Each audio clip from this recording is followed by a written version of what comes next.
alaikum and namaste. Today I am presenting the word of Sir Qasim Ali Sahab. There are two things in life. What principles are essential for success? To be successful, one must remember the principles that one has to work hard, one has to try, one will have problems, but it will keep it. If they continue, they will reach somewhere. If they leave, they will lose.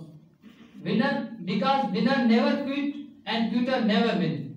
Second is that which man cannot decide. One a man problems never kills, coming difficulties never kills, but loss of hope kill the man. When finally when a man lost their hope, at that time his dream does not survive.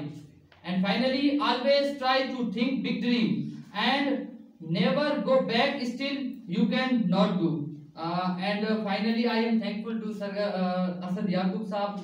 I learned so many things from you. And आखिर में आपके लिए एक शायर कहना चाहता हूँ.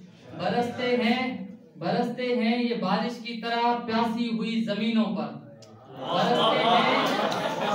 बरसते हैं